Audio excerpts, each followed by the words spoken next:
shekaru na 40 jina 'yan asalin Najeriya ne, amma muna zaune a California a ƙasar Amurka tun shekaru 14 da suka wuce.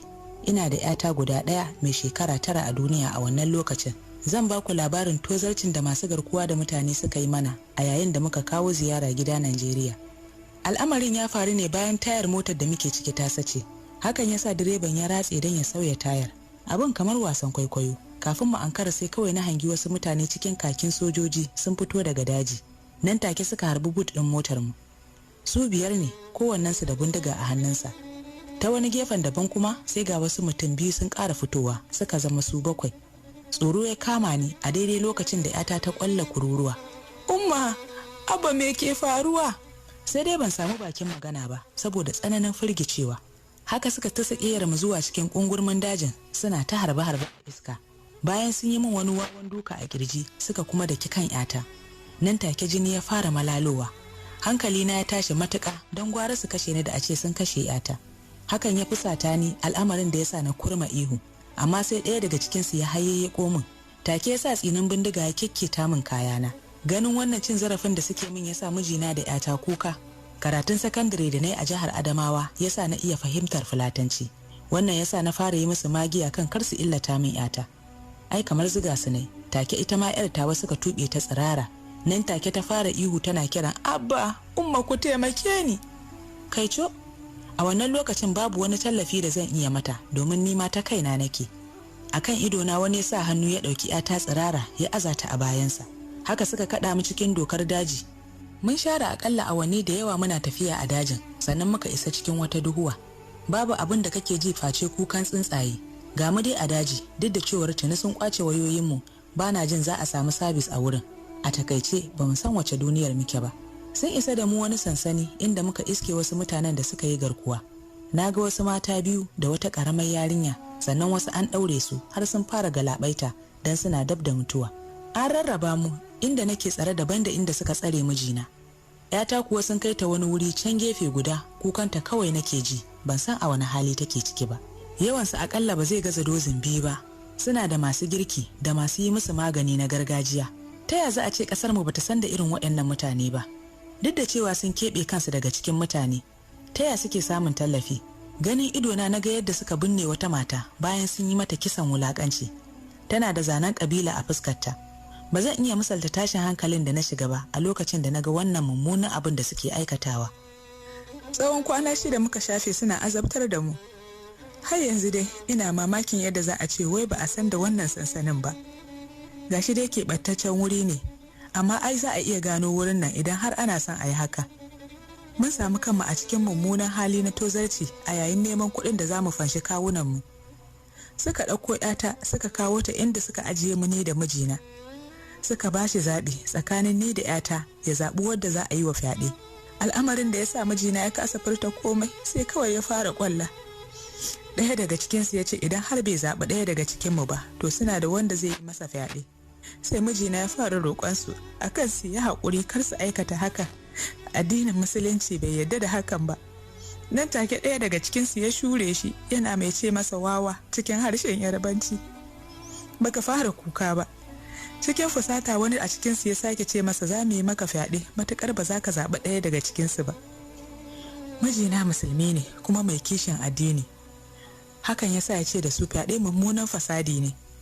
Yayin da wani ya buge shi da gindin bindiga ƙirar AK-47 ya ce da shi banza. Kai har ka san Allah?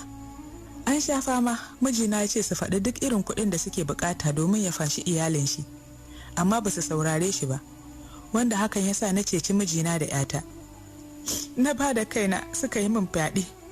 Na yi kukan da ban taɓa yi ba a rayuwata.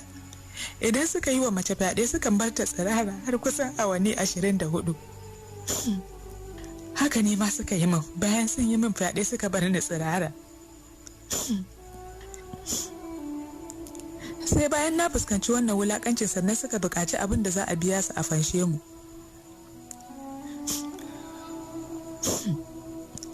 Kuɗin da suka yanke na fansa ya yi yawa.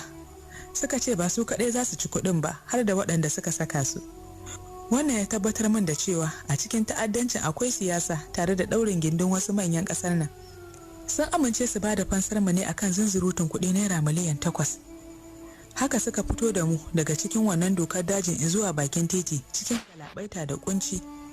Ko da yake tana mun fadda rai da rayuwa. Bayan mun kubuta daga hannunsu ma ba mu samu nutsuwa ba. Kullum yata cikin kuka da tambaya take, umma me yasa hakan take kasancewa da mu?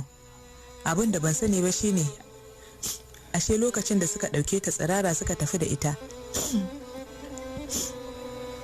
fyaɗe suka yi mata. Ko da yake na daɗe da fahimta cewa akwai sa hannun wasu azzalumai a cikin irin wannan ta'addancin, to amma ta yaya al'umma za su bar irin wannan abubuwan suna faruwa a yankinsu kuma su kawar da kai? Domin a daidai lokacin da ake ƙoƙarin fita da mu a lokacin aka shigo sansanin da wasu mutum 7, ko su a wani hali suke ciki yanzu? Ban taɓa ganin wulaƙanci da tozarci irin wannan ba. Wannan wace irin ƙasa ce wadda take neman wargajewa ba tare da al'ummata sun sani ba? Tabbas bai kamata yankin musulunci irin na arewa a bar irin wannan tana faruwa ba. Akwai 'yan fashi ko a yankin da na fito, amma bana jin sun kai na arewa tsanani. A matsayinmu na musulmai, ni da ahalina mun bar wa Allah komai. Ba wani taimako da za mu samu daga gwamnati. 'Yan sanda ko sojoji babu abin da za su iya yi akan wannan ta'addancin.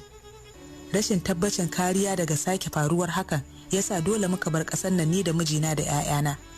A halin yanzu mun yi nesa da Najeriya, babu abin da zai dawo da mu. Ko gawata bana so abin ne ta a ƙasar nan. Tabbas babu abin da yake addabar ƙasar nan sai azzaluman shugabanni waɗanda suka mai da talakawa bayi. Ina tausayawa ƙabilun ƙasarmu, musamman Igbo, Yaraba da kuma Hausa. Ana gwara kanmu ne don kawai mu tsani juna don biyan buƙatar wasu azzalumai da suka karkata arzikin ƙasar nan zuwa aljihunsu. Wannan ba matsalar shugaba Buhari ba ce. Wannan makircin ya fi ƙarfin dattijan nan. Amma watakila a zaɓi wasu shugabannin da za su sauya ƙasar.